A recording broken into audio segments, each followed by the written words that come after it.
कायर मत बनना, तुम्हारे जीवन में कठिनताएं आएंगी। चल चला चल राह में अनुभूतियों का ले सहारा, कौन तेरा साथ देगा, व्यर्थ में किसको पुकारा। उन्हीं के ऊपर ज्यादा प्रहार करते हैं जिनको रोना धोना पसंद है, इसलिए समझाते हैं अपनी बात किसी से कहो मत। उपासक को कभी नहीं कमजोर पड़ना है, अपने मन की बात किसी साधक से भी नहीं कहनी कि मेरे अंदर काम आ रहा है, ऐसे तो जप नहीं पा रहे हो, अपराध करके जप पाओगे। अपराध का सीधा प्रभाव होता है भजन ना होने देना। कायर मत बनना, तुम्हारे जीवन में कठिनताएं आएंगी, आपको लड़ना है इनसे। लड़ना क्या, आप प्रिया चुके हैं, ये ठसक रखेंगे, डर के भाग जाएंगे। कभी कभी ये अति भीषण बन तन मन पर है छा जाती, ऐसी वासना छा जाती, कुछ सुनाई नहीं देता, बस जो वासना की प्रेरणा है वही करना है। अब उपासक घबरा जाता है। अच्छा, जो बड़े महापुरुष हैं अब उनके लिए दूसरा कोई बचा नहीं जिससे वो करुणा करें। बात समझो, सब में वो अपने आराध्य देव को देख करके शांत हो चुके हैं। जो साधक है उसे समय नहीं है कि सायोग करे, क्योंकि वो अपने लक्ष्य में दृढ़ है। तो सच्ची मानो, आपका विश्वास और आपकी श्रद्धा ही केवल आपका साथ देगी। इस मार्ग में कोई तुम्हारा साथ देने वाला नहीं, साथी नहीं, और जो साथी बना के चला वो गिरा। ये भी बात समझ लेना।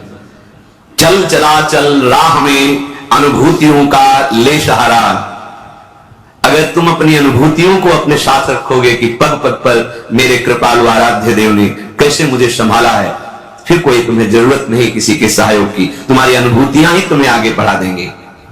चल चला चल राह में अनुभूतियों का ले सहारा, कौन तेरा साथ देगा, व्यर्थ में किसको पुकारा। इस मार्ग का साथी केवल हरि का भरोसा, हरि का बल है। जो निराश होकर के रोने लगता है, ये भेड़िए की तरह है, और बालक के ऊपर ही इनका प्रहार होता है। वयोवृद्ध या ज्ञान वृद्ध के ऊपर भेड़िए का प्रहार नहीं होता। एक काम क्रोधादि उन्हीं के ऊपर ज्यादा प्रहार करते हैं जिनको रोना धोना पसंद है। किस बात के लिए, मुझे ये चाहिए, मुझे ऐसा, मुझे रहा नहीं जा रहा, मुझे सा नहीं जा रहा, मेरे से भजन नहीं हो रहा, मेरा मन नहीं। तुम मन हो, तुम तन हो, तुम भोगों के अभाव से ग्रस्त हो, नहीं नहीं, भूल मत करो। जो निराश होकर रोने लगता है उस पर ये विकार हावी हो जाते हैं, इसलिए समझाते हैं अपनी बात किसी से कहो मत, क्योंकि ना सत्य विद्यते भावो ना भाव विद्यते। इनकी सत्ता ही नहीं काम क्रोध लोग की। जब आप इनकी सत्ता देते हैं, स्वीकार करते हैं, तो ये आपके ऊपर हावी होते हैं। सच्ची अगर सत्ता ना दे तो इस समय नहीं दे रहे हो सत्ता, कौन सा विकार आपके ऊपर चढ़ा हुआ है। अभी आप उनका चिंतन करें, उनकी सत्ता दे तो अभी जिस विकार का चिंतन करेंगे उसी विकार से ग्रसित हो जाएंगे। जो कमजोर अपने को महसूस करता है, देखो दैन्यता भगवत मार्ग की अलग बात है, लेकिन विकारों के लिए कमजोर होना यह भगवत मार्ग के पथिक का लक्षण नहीं है। सहना ही तो है ना, भोगने के बाद तो और डबल सहना होता है। तृष्णा होती है और कामना होती है, दोनों। जब तक भोगा नहीं तो केवल कामना थी, और जब भोग लिया तो उसकी तृष्णा भी साथ है, तो जलना तो पड़ेगा। तो ऐसे जो भयावह दृश्य उपस्थित कर रहा है मन विकारों को लेकर के, उपासक को कभी नहीं कमजोर पड़ना है। अपने मन की बात किसी साधक से भी नहीं कहनी कि मेरे अंदर काम आ रहा है, मेरे अंदर ये विकार, बिल्कुल उनकी सत्ता नहीं देनी।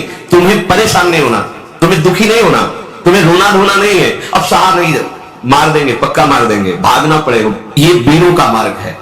हो भयभीत छोड़कर साहस, जो का पुरुष भाग जाता, का पुरुष कहते हैं कायर पुरुष को।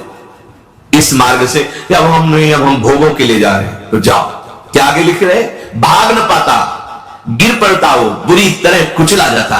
ये विकार उसका नाश कर देते, फिर रास्ता नहीं रह जाता।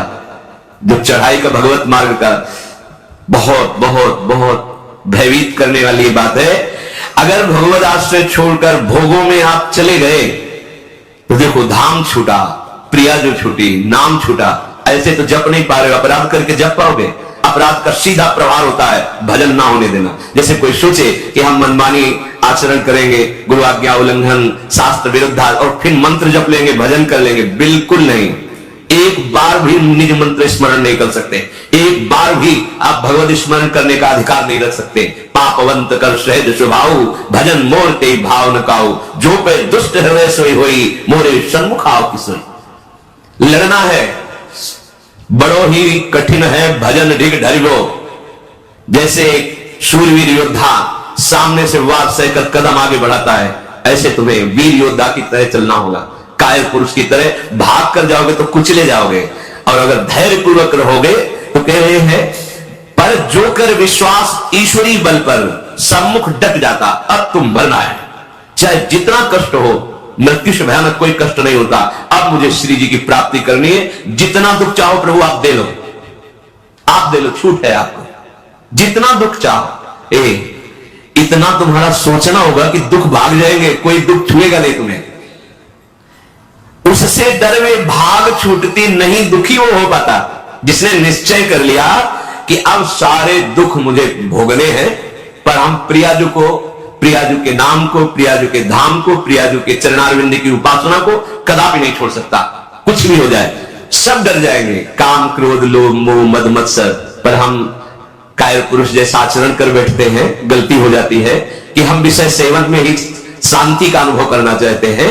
हम चाहते हैं अगर हम ये विषय सेवन कर ले तो हृदय शांत हो जाएगा, जलन मिट जाएगी, कुचले जाओगे, परमार्थ से बहुत दूर कर दिए जाओगे, आपको पता ही नहीं चलेगा। माया का खेल ऐसा है, पता थोड़ी चलता है कि हम भ्रष्ट हो गए, पता थोड़ी चलता है कि हम इतने नीचे उतर गए। जब कोई महात्मा आपको दर्शन कराएगा कि आप कितने नीचे गिर गए, तब आपको पता चलेगा। गिरते समय पता नहीं चलता, माया का ऐसे ही भक्ति का खेल है। चढ़ते समय पता नहीं चलता कि कितनी ऊंचाई पर आप चढ़ते हैं। जब गुरु कृपा से कहीं ऐसे द्वंद्व उपस्थित होते हैं और उन द्वंद्वों पर आपका हृदय विचलित नहीं होता, तब पता चलता है कितनी कृपा भक्ति की है कि हमें इस ऊंचाई पर बैठा दिया कि मान अपमान लाभ हानि दुख सुख ये हमारे ऊपर कोई प्रभाव नहीं डाल पा रहे। पर ये डट वही सकता है जिसने अपने जीवन का लक्ष्य निश्चय कर लिया है। श्रीपाल कहे राधा दास्य, मुझे श्री जी चाहिए। जिसने मन में ये निश्चय कर लिया कि अब मुझे प्रियालाल चाहिए, तो अब उसकी चाह में इतनी सामर्थ्य होती है कि सबसे लड़ सकता है। जैसे धन की चाह आने पर चोरी करने के लिए भी उतारू हो जाता है, हिंसा करने के लिए भी उतारू हो जाता है, उसको कुछ भी डर नहीं लगता। एक धन का लोभ चढ़ता है तो प्राणों को सौंप दिया, भय को बिल्कुल रौंद दिया, और जैसा भाव बना वैसा कर बैठा। और आप प्रभु को चाहते हैं तो आपको डर लगता है। आप परम धन श्री लाडली जी के गोरे चरणारविंद की प्राप्ति करना चाहते हैं, तो अब अपना अधिकार, अपना पन, अपना महत्व श्री लाडली जी के चरणों में।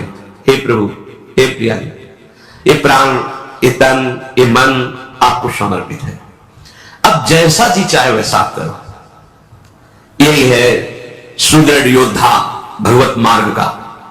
अपना अस्तित्व, अपना महत्व, अपना जीवन जब तक जीवन धन के चरणों में समर्पित नहीं करोगे, तब तक जो स्वामी श्री हरिदास जी महाराज कह रहे हैं, ज्यों ज्यों राखत हो त्यों त्यों रहियत हो हरि।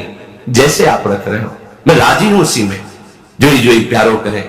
ये सिद्धांत, ये रोना धोना नहीं। ये जैसे कभी कभी उपासक वहां प्रश्न कर देते हैं जाके, भजन में मन नहीं लगता, हमें लगता है हम इस मार्ग में चल नहीं पाएंगे। क्या आप चल रहे हो या गोद में बैठे हो? पहले निश्चय करो। यदि चल रहे हो तो इतनी टांगों में दम नहीं है कि ये चढ़ाई तुम चढ़ पाओगे, तो गोद में बैठे हो तो चलने का तुम्हें डर फिर क्यों है? श्री हरिवंश प्रताप नाम नौका निज खेवत भव सागर सुख तरत निकट हरिवंश जो सेवत। पहली बात तो तुम चल नहीं रहे हो, तुम गोद में बैठे हो। ये जो सौंप दिए मन प्राण तुम्ही को, सौंप दिए ममता अभिमान, जब जैसे जी चाहो बरतो अपनी वस्तु सर्वथा जान। ये चलने वाले पथिक नहीं, ये समर्पित पथिक का है। बैठ गया प्रभु के चरणों का आश्रय लेकर। दूसरी बात, कभी कभी मना स्थिति ऐसी होती है, वो टिकाऊ थोड़ी है। कबहू तो थोरो भजन, कबहू हो तो विशाल, मन को धीरज छुटे नहीं, गहन दूजी चाल। कभी कभी मन नहीं लगता है तो क्या, अरे वो स्थिति आई है, प्रमाद की स्थिति, तमोगुण के कारण कोई कुसंग बन गया, जिसके कारण ऐसी स्थिति आई है कि आपको डर पा रही है कि भजन नहीं होगा, हम पूरा जीवन निर्वाह नहीं कर। नहीं, ये तात्कालिक है, थोड़ी देर में कोहरा हटेगा और आप प्रसन्न मन से चल पड़ेंगे। हे प्रभु, ये जीवन मेरा आपके चरणों में समर्पित है, क्या परेशानी? हे नाथ, मेरा मन, मेरा तन, मेरा प्राण आपको समर्पित है। आप जैसा चाहो खेलो, मत सकुचाओ, अभी आपका है, आप जैसा चाहो। फिर आप शिकायत कैसे, फिर आपका प्रश्न कैसे बनता है? ये जब तक मेरे मेरे मेरे तब तक नहीं हटा पाओगे। और ये आपको दिया, अब इसमें काम रखो या आप रहो, इसमें प्रेम भरो या आप इसमें विकार भरो, आपको पूरी स्वतंत्रता है नाथ। उसी दिन से आप देखेंगे मन निर्मल होने लगा, क्योंकि जब तक अहंकार रहता है तभी तक ये सारे विकार आक्रमण करते हैं। अहम प्रभु के चरणों में समर्पित हुआ कि वो दिव्य निर्मलता, दैवी संपदा के भागवतिक सद्गुण अपने आप आने लगते हैं। जिस समय आपको मान अच्छा लगे, अपमान दुखित, तो समझ लो आपका अहम अभी समर्पित नहीं हुआ। उपासक का जब अहम समर्पित हो जाता है तो मान अपमान सुख दुख से अब मेरा रहा न कुछ संबंध, तुम ही मेरे कैवल्य परम पद हो, और बंधन है तो सिर्फ आपका ही बंधन है। ये आप ही हमारे मोक्ष हो, आप ही हमारे बंधन हो, आप ही हमारे साधन हो, आप ही हमारे साध्य हो, आपसे ही सब कुछ है हमारा। अभी अभी निश्चिंत हो जाओगे, अभी निश्चिंत हो, आपको क्या परवाह।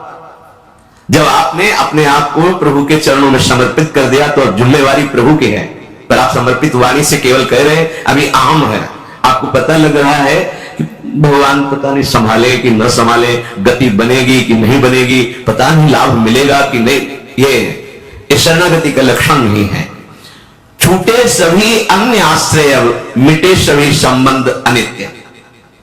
ये जो अनित्य संबंध है, हम लोग समझते हैं कि बाहर से बाबा जी बन जाने पर छूट जाते हैं। भ्रम में मत रहना, ये किसी कपड़ा बदलने से छूटने वाले नहीं है, ये अंदर की बात है। जो जड़ चेतन का संबंध है, ये अंदर का संबंध है। बाहर का घर छोड़ दिया, बाहर के संसारी कपड़े छोड़ दिए, बाहर का भाव दिखाते कि हम वैराग्य से हैं, लेकिन अंदर की बात देखो। संबंध अगर प्रभु के अलावा किसी और से है, वो क्यों न तन हो, वो क्यों न कोई विषय हो, क्यों न कोई सुख हो, चाहे लोक लोकांतर का कितना भी बड़ा सुख हो या सिद्धि हो, वो अभी राग रहित नहीं हुआ है।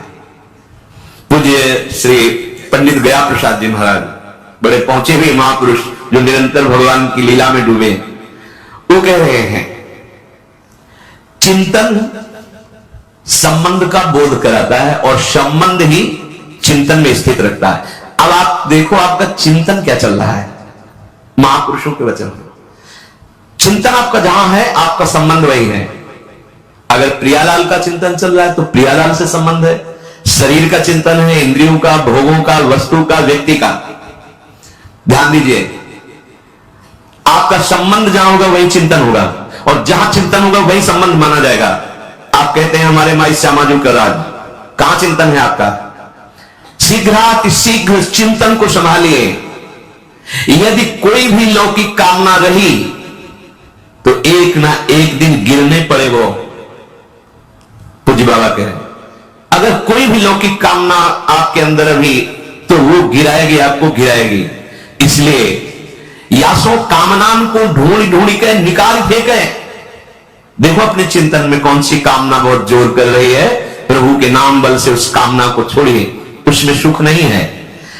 उपासक जब तक सत्यता से इनकी तरफ ना चले तब तक ये कामनाएं अपना अधिकार रखती हैं।